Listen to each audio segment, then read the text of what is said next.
Jubilito TV Official. So yun. Yan yung what's up mga kabagis, this is Jubilito TV Official at eto na naman po muli ang isang edisyon ng ating reaction video mga kalingap at kabagis. No? Pero bago po lahat, syempre po, mega love shoutout muna kay Kuya Val Santos Matubang, kay Ate and the Vlogs, kay Kalingap Rab, kay Roel of Malalag, Kalingap Netizens, Kalingap Subscribers, Kalingap Supporters, at lalong-lalo na po ang ating mga Kalingap Partners. Ayan po. Mega love shoutout po sa inyong lahat. So ito na mga kalingap at kabagis, no? For today's reaction video, gawa lang po natin ng reaction at muli po pagbibigay ng opinion dito po sa naging previous video upload po ni Mr. Benty Boy, no? Mga kalingap at kabagis, no? Na kung saan ay sa hindi po inaasahang pagkakataon at lugar ay isa po sa mga kapatid ng Bombay Sisters ang kanyang nakita at ganoon din po, no? Na nagkaroon siya ng idea kung ano na po ang kanilang kalagayan ngayon, no, mga kalingap at kabagis, at ano po yung naitulong or naibigay ni Mr. Benty Boy para dito po sa isa sa mga Bombay Sisters na kanyang nasilayan dito po sa lugar na ito. So unexpected ito mga kalingap at kabagis, kaya sa mga sumusubaybay sa Bombay Sisters, tara po, no, mga kalingap at kabagis, panoorin at gawan po natin ng reaction video. So narito po yun. Tapo. Saan ang itong store? Ayo. Si ano pala ito, Robelin? Halika. Si Cherry. Si kapatid ni Bombay. Hinanap namin si yung Nestor. Si Lolo Nestor, kilala mo si Lolo Nestor? Taga Bibiraw daw ito, sino nga ito? Unyok. Opo. Kamukha ni Bombay.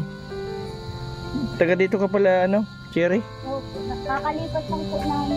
Diyan na kayo naglipat? Nung August po. August, saan ang bahay nyo dati? Talisay po. Talisay, dun sa sementeryo. Opo. Hinanap ko kayo dun sa sementeryo, di ko matagpuan. Mas okay ko na dito kasi dun, pagkagabi, matakot. Marami nagpapakita. Unyok. Unyok, si Ate Bombay, Tita Bombay nasaan? Robelin, ang cute ng baby, ano? Sama ka na sa akin. Unyok, kanin itong bahay, ano? Cherry. Sana po lang po yung nakasama. Kaya natutulog. Masamantala. Dito muna. Opo. Yung bahay po namin ay di pa po tapos. Aling bahay mo? Ito po. Ito? Opo. Anong gagawin mo dito? Ano lang po yan, maliit na kwarto-kwarto po. Kaso po, kulang pa po ng tiklad. Tiklad? Opo. Puno lang po kami sa budget.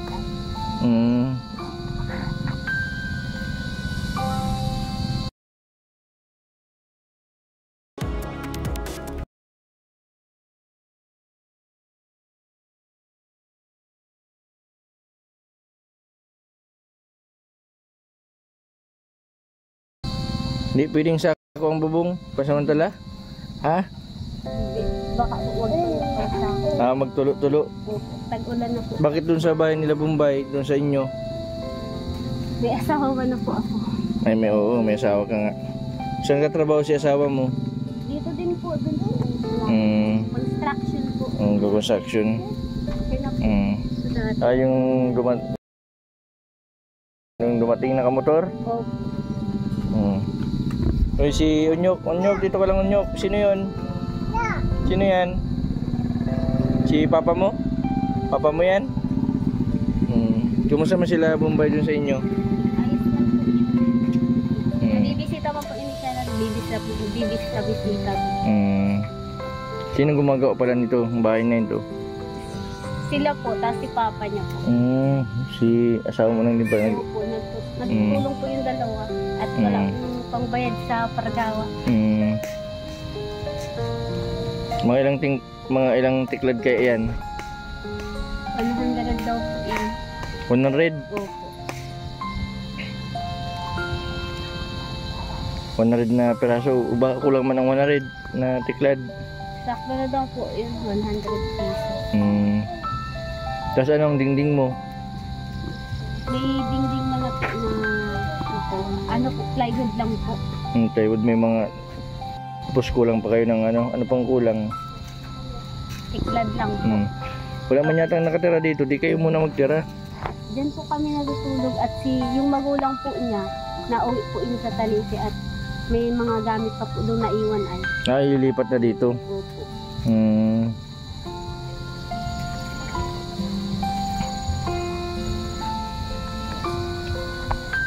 Ayos na din may kwarto ka na dyan, tapos saan ang CR? Dito.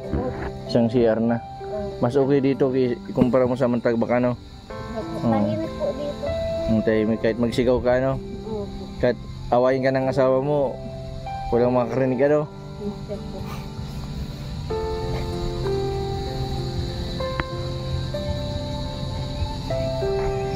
Palalayas na kayo. Pinapalayas kayo. Pero lang din kami dun. Nakikitara lang kayo dun.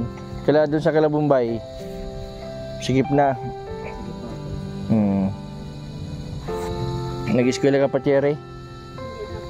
Naghinto ka? Natapos mo yung grade 12. Di ka na pala tigil ka ng grade 12. Pag may pagkakataon mag-aral ka ulit, malaki na si unyo ko.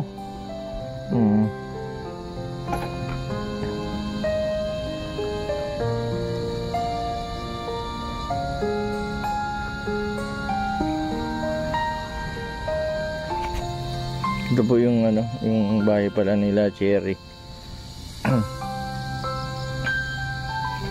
Ginagawa nila para po may matulin daw po. Sa Talise daw po ay pinapalaya sila.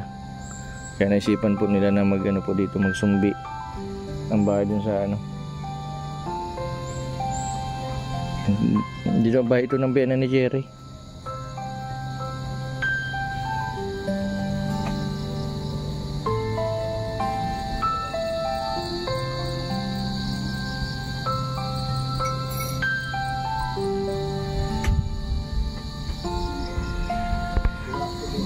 May mga kawayan man na pala. Ang kailangan na lang po pala dito ay yung pawid. Saan mo ito biniling kawayan? Dyan sa Bulong-Sinaan.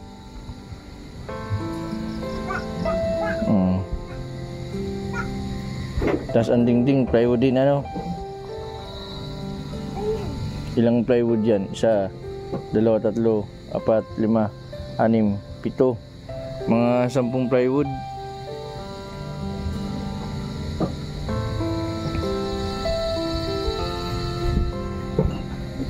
Ang hinarap namin dito kilala mo dito si Lolo Nestor. Nag-i-scout kasi kami, akala namin dito sa may likod ng Villa Corazon. Sakto ito, nakita ko dito sa likod nagwawalis. Siri, saan ang daan dito pa labas? Doon po. Mabalik kami tapos kaliwa kanan. Dito po kaliwa. Limot na kami, Rubilin, kung saan kami madaan, Rubilin. Buti na lang na natin si Cherry, tayo dito. Doon daw ang daan sa kabila, doon sa inanambagan natin. Mali yung namin, naligaw-ligaw kami at maraming mga papasok. May kuryente man dito? Wala mo. Magkano ang isang pawid? 8 daw po. 8. Tapos ilang piraso ang yung sa bubong? 100 pesos. 8. Tapos 100 pieces di tawag dyan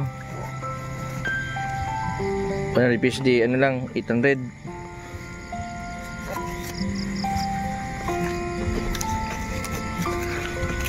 Buti na kita Cherry. Matagal na akong balik-balik dun sa may sementeryo kaso di kita matagpuan. Lipat na po kami dito. Ito pang sa pawid.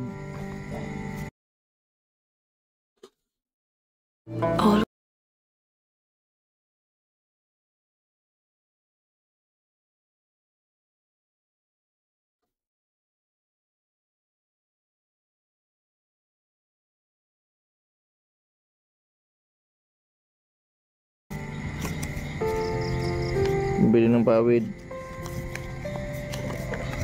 Ito.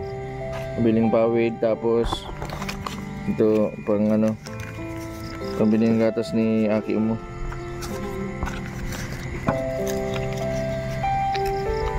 Ito pa. Salamat po kayo, mister. Tsaga-tsaga ka lang ha. Malay mo may magtulong sa inyo. May mga sponsor baga sila Bombay na ano, yung makakawag-awag kasi December na baga ano. Papasko na lang nila ano.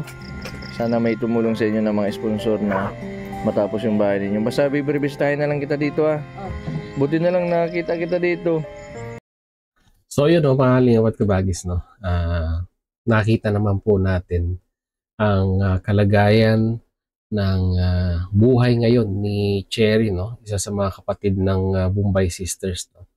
So talagang bumukod na po siya kasi nga po syempre may pamilya na, may anak na, at mahirap naman po talagang pumisan sa isang bubungan kasama ang kanyang mga kapatid.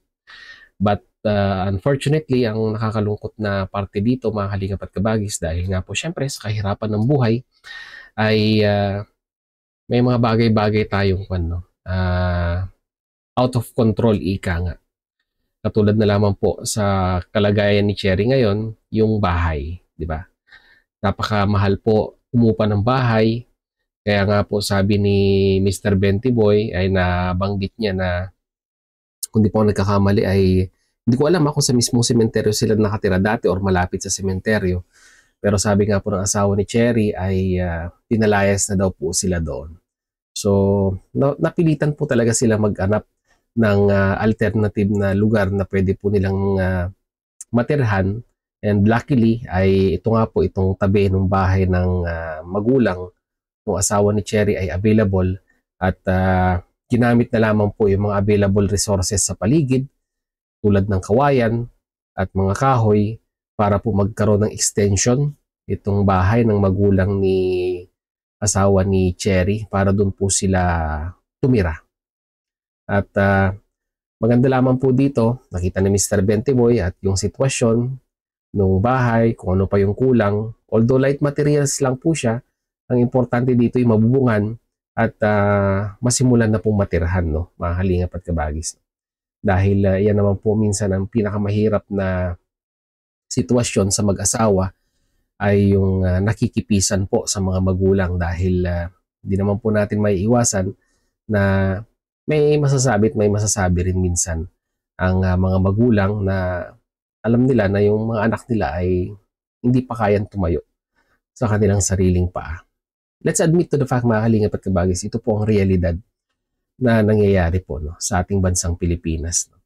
At mabuti na lamang po, kagaya ng sinabi ko kanina, ay nakita ni Mr. Bentiboy at naabutan ng bubong, no? Yung light materials na pangbubong itong si Cherry.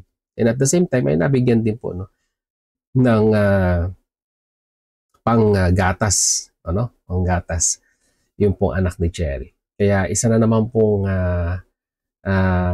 beneficiaries ng Kalingap ang nabigyan ng ngiti ni Mr. Bentiboy sa kanyang pag-i-scout. Accidentally nakita niya nga po itong kapatid ng mga Bombay Sisters na si Cherry. So sa mga gusto pong magpaabot ng tulong, ito pong video upload na ito ay puntahan niyo po sa official YouTube ni Mr. Bentiboy. Nakapin po sa comment section ang kanyang GCash. Sabi nga ni Mr. Bentiboy, parang pinakapamasko nyo na lamang po, no, dito po kay Cherry. So yun, mga Kalingap at Kabagis, muli maraming salamat talaga sa dulo po ng ating reaction video ngayong araw na ito ay nasamahan nyo po muli si Jubilito TV Official. At muli po, nagpapaalala po ang inyong host sa mga hindi pa po nakasubscribe sa channel po ni Kuya Bal Santos Matubang at Edna Vlogs, Kalingap Rab, Roel Malalag. No? Supportahan po natin, pati si Mr. Bentiboy, ang kanilang mga YouTube channel. And at the same time, muli po, naglalambing din po ang inyong host. Sa mga hindi pa po nakasubscribe sa channel po ni Jubilito TV Official, ay pakihit naman po ang subscribe button at ang notification bell para maging updated po kayo sa mga darating nating reaction videos. Ganun din po, paki-follow and like ang ating official FB page na nadagdagan na po. 190 na yata, mga Kalingap at Kabagis. No? Paki-follow and like. Kaparehas po ng ating official YouTube channel, Jubilito TV Official. So hanggang dito lang, mga Kalingap at Kabagis. Once again, this is Jubilito TV Official. Proud member po ng Team Cos at ng Team Bios. As I always say, mga Kalingap at Kabagis, peace, God first. God bless po. Bye!